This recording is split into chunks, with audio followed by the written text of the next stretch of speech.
Well, I can start, I guess. Hey everyone, I am Ethan. I am a concept artist. Oh, I guess, hold on. First, I am a concept artist at Disney, but I'll get into that in a few minutes. But I guess I kind of wanted to come here and talk about my experience as a concept designer coming out of school very recently. Well, recently, at least it seems to me, it feels like forever ago, about like a year, 2 years ago. And kind of some stuff that I did post-graduation that led into getting an internship at Disney and then getting to work there. So yeah, the roller coaster of being a concept artist right now in the current climate and industry and world. So yeah, that's what I'll talk about. But so first I'll talk about post-graduation and kind of what I did, and then I'm going to talk a little bit about like what designing is like for a theme park, since it's not something I knew like even existed, to be honest, when I was at SCAD. And then I'm going to do like a quick demo to fill in the time, and if anyone has questions, you can ask questions then, but I'll be drawing and practice kind of what I'm about to preach. So yeah. But first, introduction, who am I? I'm Ethan. I went to SCAD from 2019 to 2023, and I pursued illustration. So I did the concept art track, I believe, but I kind of took a lot of electives in like animation and sequential arts, some of those being like animated films. Like I got to work at SCAD Animation Studios for like a quarter, and it was pretty amazing, or doing like game projects. But I'm originally from LA, Los Angeles, and I went to SCAD and then kind of back and forth throughout my whole time there.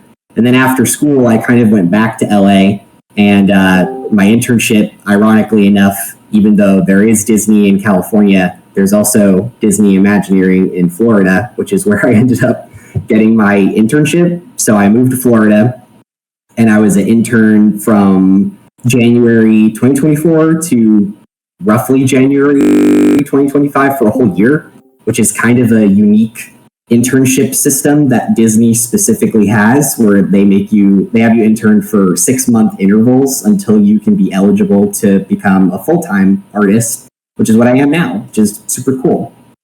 Yeah.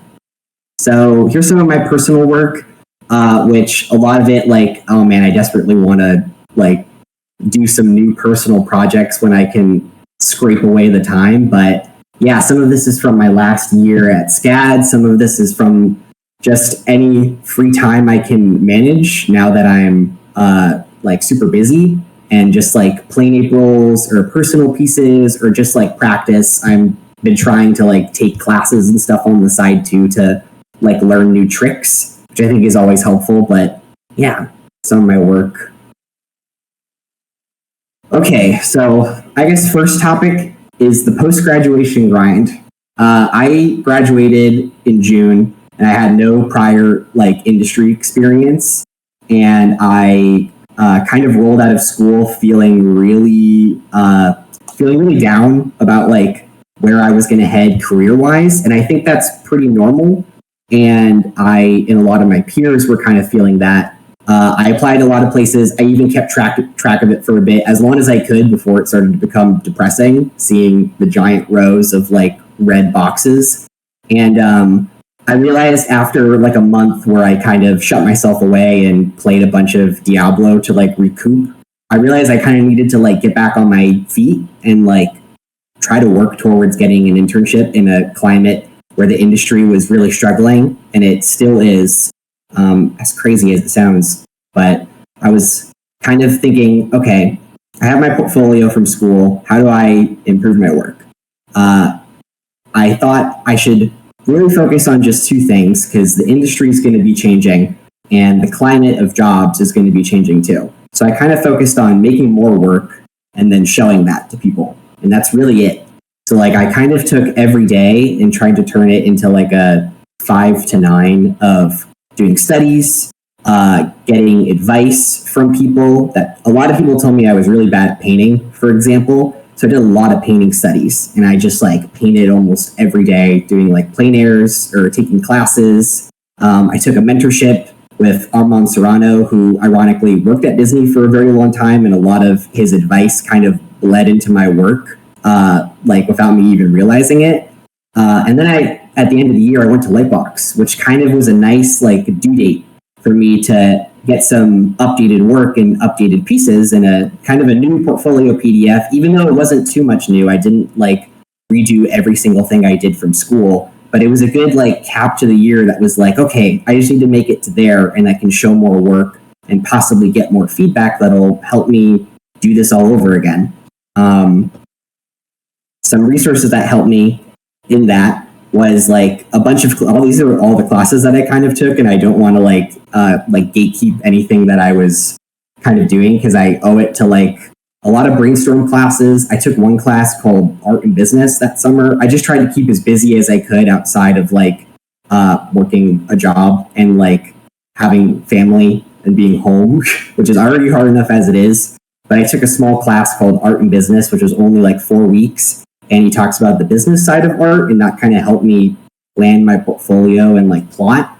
And then I did a bunch of like schoolism courses, which are obviously always amazing. And I'm sure the club has talked about those hundreds of times. But and then I did some experimentation because when you're at school, my final project and a lot of the projects that you do in classes are going to end up being very regimented, and you're kind of forced to do things in a certain amount of time, which is usually not the amount of time you need for a project. So I kind of took my own free time to experiment with like quick 5-minute paintings and then turning it into a full painting, or like going back to a piece and 3D modeling an asset that I don't think I nailed the first time around, or using personal ideas and projects as assignments and excuses to try out new things that I was seeing other people do online. And it was kind of cool to like have that free time and not have a professor be like, no, you can't do that. And you kind of have that freedom. As much as being out of school is scary, it kind of was rewarding in a way. But that's kind of a positive attitude in many days where it's easy to have a negative attitude. But towards the end of the year and right around the time I got out of Lightbox, a recruiter reached out to me and was like, hey, you should apply to this role at Disney Imagineering. And I didn't really know what that was. And I don't even know how this recruiter found my work. It could have been through like networking on LinkedIn, or it could have been through Lightbox or something. But I applied once I saw it post up, and actually the recruiter ghosted me when I responded to her. So I thought like, oh man, it's over. Like that was the closest I ever got, and it's already gone. And then I saw the job posting appear again a few weeks later, and I was like, oh my God, is this what she was talking about? But I don't know anything about theme parks. But like, I guess I'll apply. And I ended up getting called back to do an interview. And I really pushed through. I had 3 interviews, and it was a lot of talking about what working in theme parks is like. And I used a lot of my games and animation experience to kind of bridge that gap. Eventually I was able to get in. So now I've been working at Disney on the Cars land and the Monstropolis land, respectively, which are super cool projects. And like, I've always loved Pixar, but I just never thought my work would kind of like, take me in that direction, which is a really cool pivot. And I had a professor at SCAD. Her name is Casey Nelson. I'm sure people know her. And she talks in her classes. I took like 4 of her classes, and she told the story over and over, and it like cemented that like you should learn how to pivot, because I never even knew kind of theme park design existed. And that pivot was like such a good window into an industry where it was really hard to kind of break into games and other mediums at the moment. So yeah, that's kind of part of my story. Now I'll talk a little bit about like what it's like designing for theme parks and how ironically experience kind of working in games kind of helped me a lot. So first, like, what's theme park design? Because I didn't know what it was when I was at SCAD, and I kind of do now, only from being in the industry, but it's such like a mysterious topic, especially at Disney, where they've been like guarding things for a long, long time. But theme park design is very similar to all types of concept, where you're designing a product to be utilized by people for entertainment.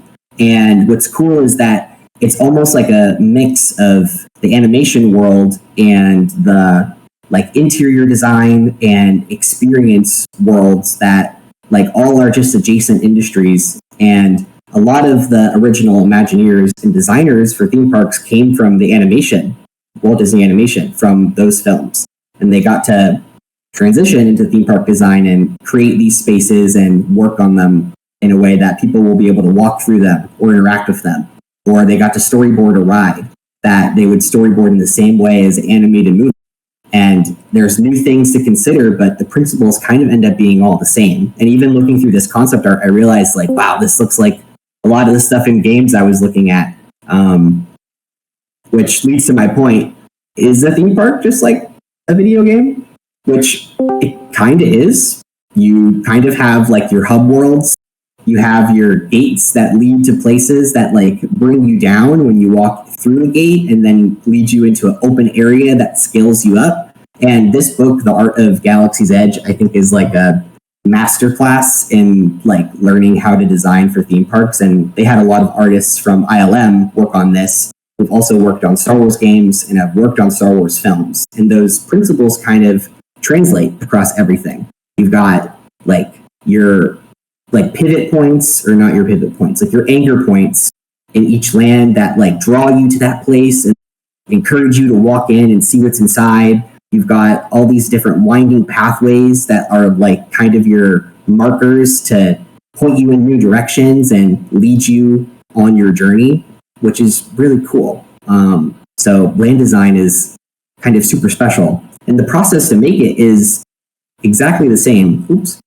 The process to make it is exactly the same as it would be for like concept art for games, animation, everything else. You're starting with facades and sometimes you're top-down sketches and you're kind of thinking of just shapes and you're thinking of like, oh, what could the design be on a wide scale? Like, I'm not going to get into details just yet. And then you hone in and then you can hone in even more and look at the interior. What is this place going to look like once they walk in? What are they going to see? Is it going to feel crowded? Is it going to feel open? How do we want them to, feel as they're exploring? Are they going to feel encouraged to like travel into these alleyways, or is there going to be gate and like noises behind it that kind of put you on edge? Like there's all these different pathways to design. And what's cool is that the camera is the human being instead of like a video game camera or like a film camera. Like your eyes and kids' eyes, adults' eyes, everybody's eyes are kind of like what you need to account for. Does it lead into a hero shot or a hero painting, which is very common in all sorts of concept art where you're looking at color and mood and how people are actually going to use the space to kind of sell the idea to people.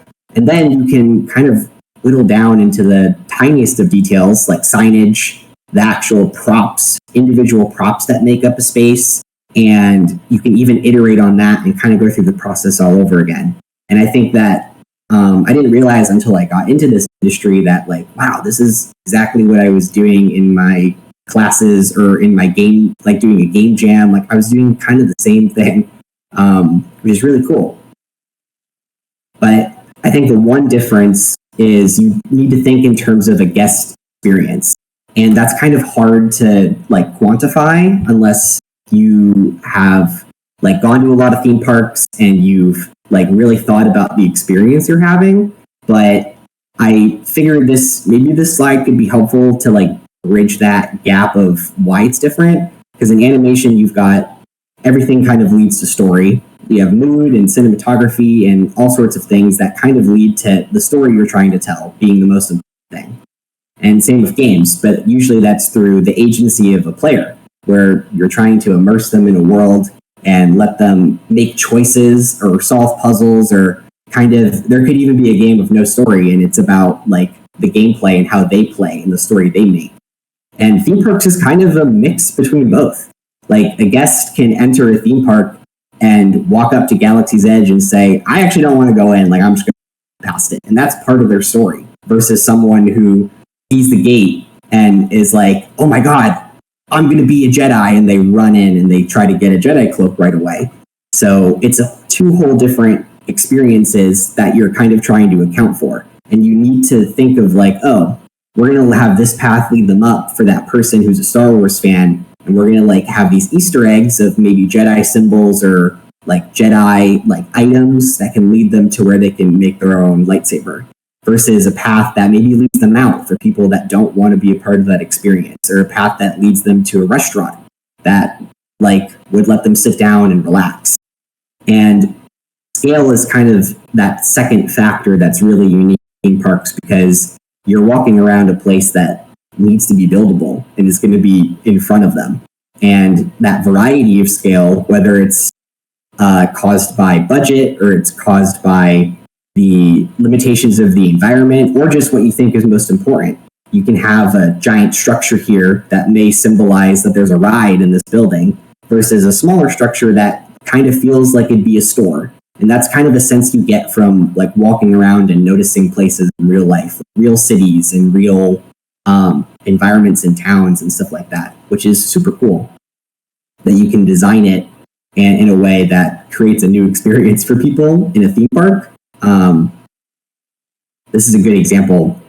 This is like a painting, a hero painting of the Arendelle land that shows kind of all these different pathways, these branching pathways and all these different options. There's an experience here in the corner that leads to this bridge that gives you this nice view of the castle that leads to this town, which kind of pulls you back in. And there could be stores there or things to interact with that town can kind of break up your sight lines that give you a second view of the castle later on when you're trying to explore and find it. It's all this stuff that then translates into real life when you build it. And some of it translates, like there's forced perspective that show that this mountain is kind of makes it feel further back than it is. And you kind of need to make it feel buildable towards what a real person would experience, which is kind of hard to design in concept, but it's stuff that you end up having to think about as you whittle your designs down from like a blue sky or an early stage. So I guess real quick, this is kind of what my day-to-day process, although I'm sure it's very similar to like every concept artist process, but I start with research always. And I try to focus on not grabbing every single reference. I've started to like curate references according to what I'm trying to design for. But I like to look for like world history, and like art of books are super helpful, and reference books are super helpful. Like going to the library, crazy as it sounds, like actually like treasure troves of references that you would find that you don't usually find on Pinterest now, which has kind of been I find the same things over and over again. But then I kind of go to initial sketches, which are just like super quick, and that's kind of what I'll do later in my demo, because that's probably all we'll have time for, but like quick sketches to like test the limits of an idea. And then that leads into like refined sketches, and then sometimes a model, and then final painting usually, which sometimes honestly what I've noticed working here is a lot of the times I don't end up finishing things, which is kind of cool. Like I don't need to go to a final painting, because once I get to this refined sketch marker, it's kind of done at that point for people to take. And then if I give them that plus sometimes a model, like that's kind of enough to give to the next person, an architect or someone else. And then maybe later I'll get back to do color for it. But sometimes design work can stay in this like first 3 passes. But some quick things that I like have to think about kind of now that I've been at Disney, which I didn't really think about before, but like story is super important. And I know I mentioned that before, but like the Disney difference is kind of like having story be fueling everything that you're doing. And it's kind of why your fundamentals are so important, because something that I struggled with, like painting, and I would be worrying too much about like how I'm painting something rather than having almost every brushstroke or every color lead back into the story that I'm trying to tell. Which is why like some of these masters that worked in animation and then ended up going to Imagineering, it was such a transition for them because they already know story so well. This like shot of the Jungle Cruise shows you multiple different stories in one view that you can kind of just imagine rolling right by on the boat and kind of seeing each scene. And then authenticity, I think, is also super important, because so much of what Disney does and also what all concept art does is based on real life and real cultures and rooted in real things. You need to be authentic to those cultures and do a lot of your research, but then also kind of be your own production designer and think of like, okay, how am I going to boil down this tree for our theme park if we can't get this exact tree and we can't have a giant forest or a giant ocean? How are we going to design it so that it feels like that to the viewer? Kind of like placing thought in every step that you do, which is kind of the last point. And then I think the last thing is believability, which I don't know if she still teaches at SCAD, but I had Liz Richards for a class, and she kind of had a talk where she talked about the 5 senses: touch, taste, smell, sight, and hearing. And that like kind of clicked for me thinking about a theme park where, yeah, like when you do types of concept art for games and animation, it's not something you're always thinking about because it's sometimes virtual, sometimes it's like on a screen. But like in this, you really do need to think of like what the wood grain is going to be. Like this is a very comically cartoonish wood grain, which is not something you would see in something like, you know, Avatar Pandora, which would be very realistic and very serious. So it's like that is the level of detail you almost need to start thinking of when you're designing for a real space that you're going to be able to walk around and kind of touch with your hands and wear down from, you know, pushing and pulling over years.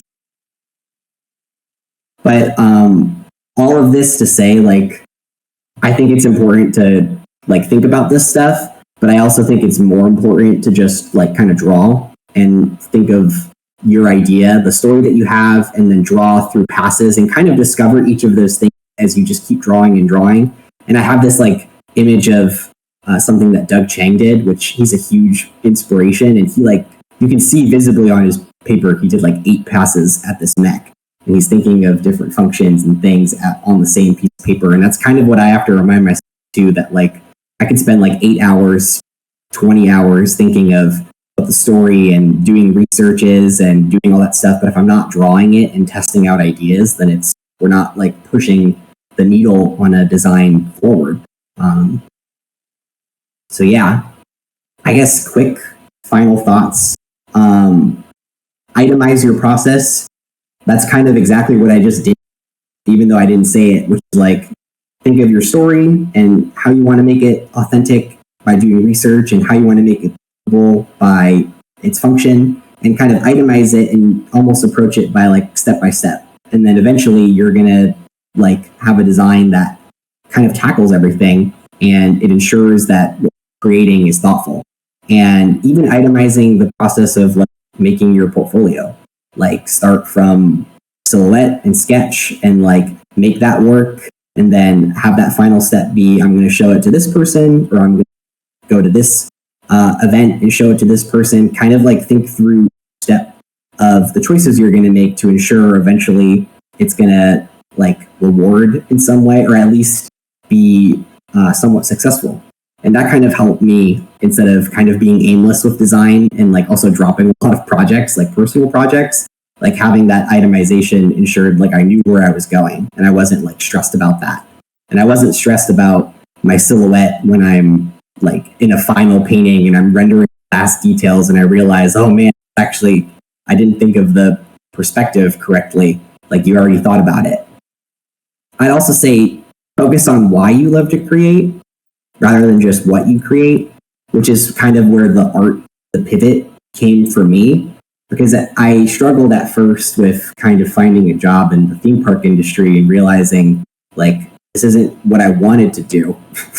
I wanted to like work in games and animation, but why I love to create is building worlds and telling stories and kind of like creating something for people that they will enjoy. Like that's always what I've wanted. And this is the same exact thing. And there's opportunities to do the same thing in every art industry.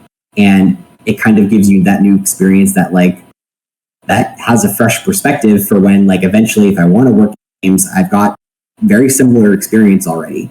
And yeah, be open to that. And I'd also say, same thing, find pivots.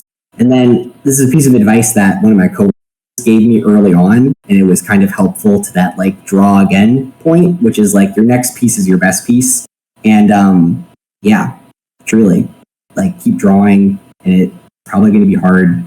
And post graduation, it was extremely hard to get myself to believe that, oh man, is the next piece really going to be it? But you never know. And ultimately, you always want to be at the right place so that eventually, when the right time comes, you're ready. As cheesy as it sounds, but yeah, that is what I have here for my quick presentation.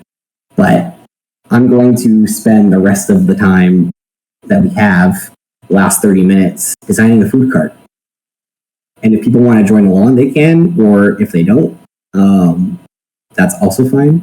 But yeah, this is kind of what an average assignment, where theme parks always have a food cart, and a lot of them have different functions. And just a quick brief of what it is, but like, say that someone asks, everything that I said before kind of leads into being a concept designer. And then when an art director comes to you and they're like, oh, we need a food cart, kind of have to start from the beginning, which is what I'll do here. So I'm going to do something like medieval and magical, and say they want it to be utilized by guests for quick bites and drinks. So yeah, that's what I'll start with. But if people have questions, they can also ask questions while I pull up the next thing I have.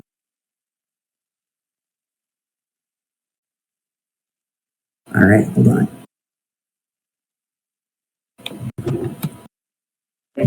Hi, Ethan. Big fan here. Oh my gosh. I have a question. When you're working on the same project for long periods of time, how do you prevent burnout? Kind of getting tired of doing the same thing. Oh, are you burned out?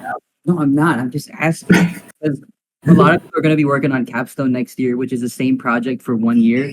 And you've had experience working on the same project for quite a bit. So how do you deal with, staying interested and not getting kind of tired of what you're working on?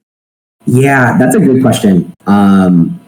Yeah, I think burnout is tough, especially working in the industry. What I didn't realize, like, man, 9 to 5 is both like liberating to have an end date, but then when you surpass it one day, you're just like going and going.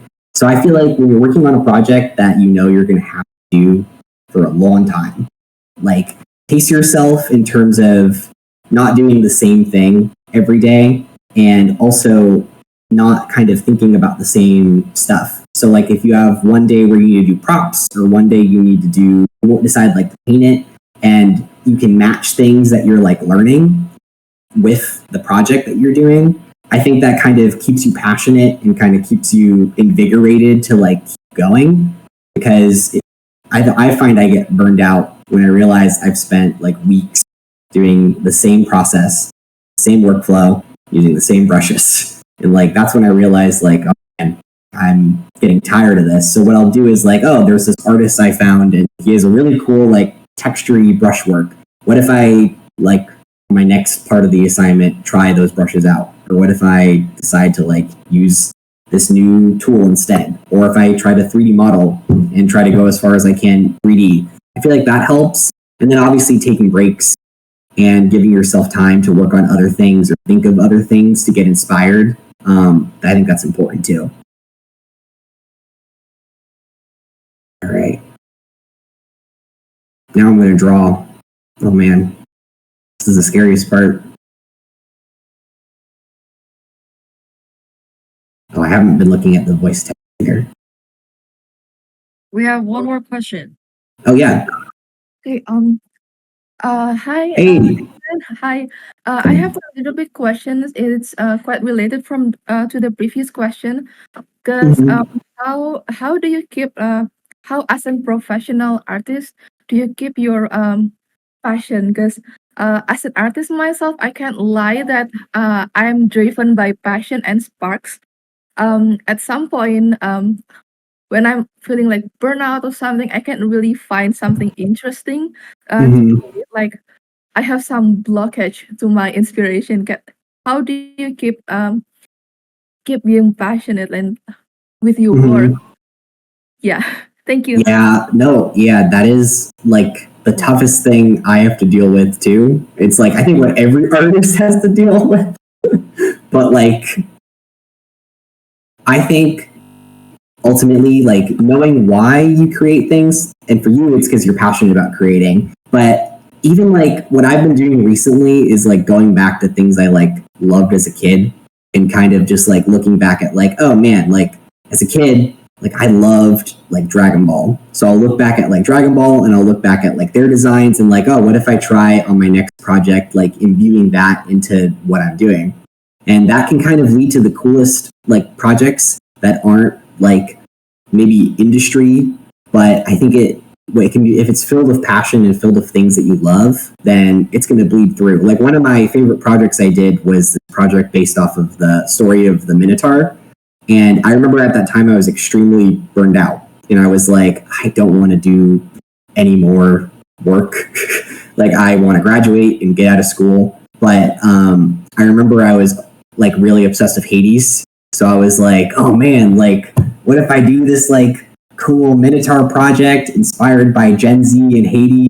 And like I just kind of went with it and like made it about that, which if your issue is like, oh man, I can't work, there's this wall, I would say take a break, consume. It means that like the jar, your creative jar is like totally empty and needs to consume like fun stuff that you love. Maybe it's like rewatching something as a kid or just like looking at anything new. And then take that and like try to bring that into your art next instead of, you know, feeling like you have to force yourself to get into art. Because I mean, we all kind of feel that sometimes. But if you can avoid it, maybe that would help too. Yeah. I feel you. I feel you. Okay, let me drop. But people can continue to ask questions, interrupt me, whatever they want.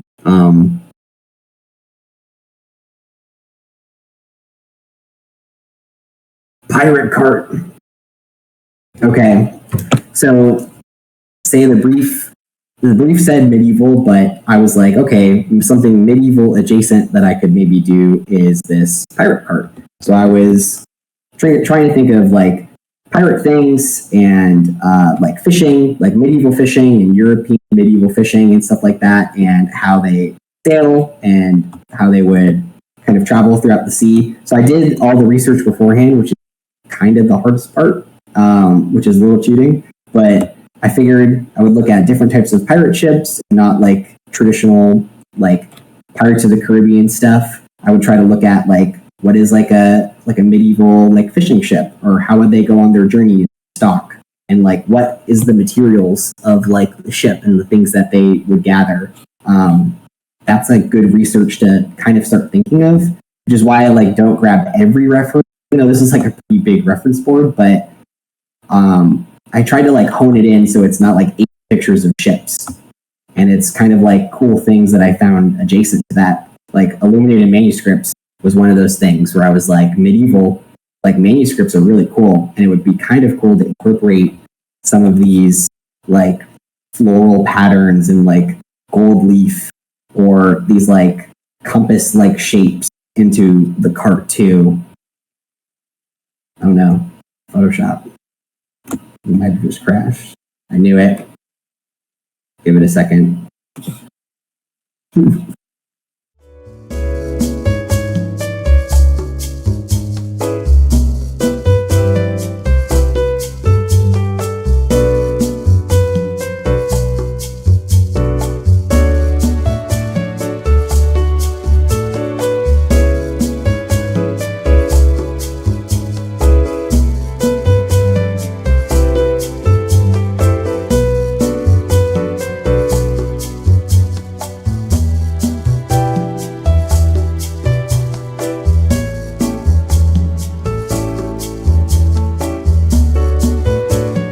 Oh my god, I survived. You know, maybe I was testing the limits of my tiny laptop by running Photoshop and my camera at the same time. as a pure ref board that's like bigger than the planet. All right, give me 1 sec to pull my file back up. If you want, Ethan, Yeah. we have because if it like starts crashing again, we're good if you would like to like pivot and like end it right here. Yeah. Like if you have more questions, just in case anything happens with tech issues. Oh, for sure. Yeah. If people want to ask questions and I can see and pull this up and test it, yeah. Okay. Really? Hey.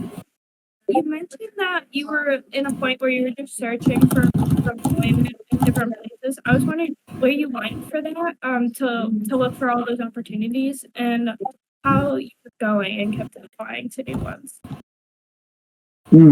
Sorry, so your question, how I applied to those, or what was I like looking for? Well, both of like how you found the opportunities and also how you kept going and having the motivation to keep going. Yeah.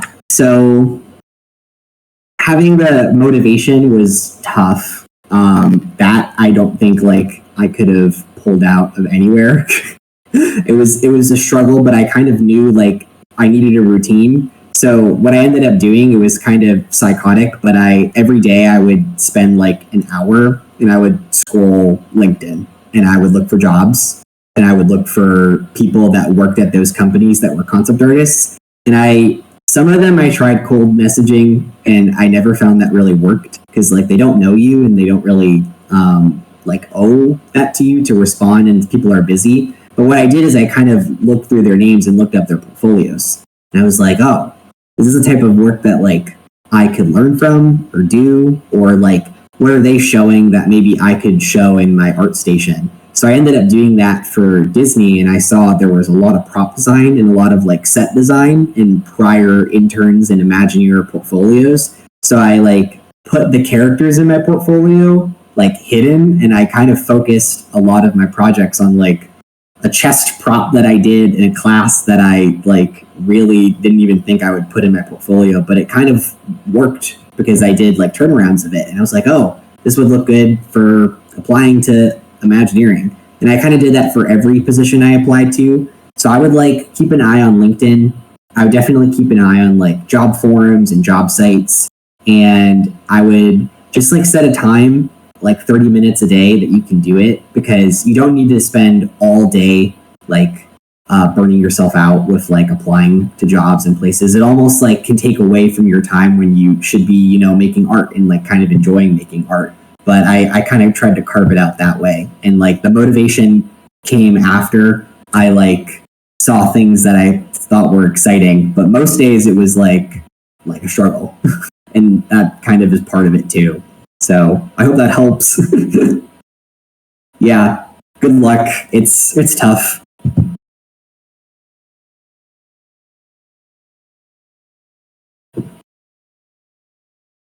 Hello. Actually, wait, I had a question. Oh gosh, Claire.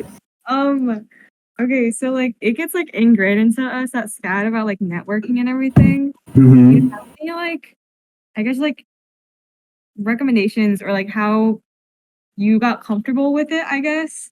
Talking to other people. Like I went to Lightbox and like Yeah. I think that helped a lot, but it still felt very awkward. Yeah. Yep. Did you have any tips maybe about like navigating that in a more natural way so you don't come off as like a socially awkward person? Well, I went to Lightbox too, and I was also a socially awkward person. Like I went to every I went to each table and I tried to like make conversation with people, but a lot of them it was like the Hunger Games of like realizing I was socially inept. Like it was a struggle. But what I kind of think what helped after was I think going up to people, if you're doing networking in person, like going up kind of with a purpose that isn't necessarily just to either get a job or get feedback.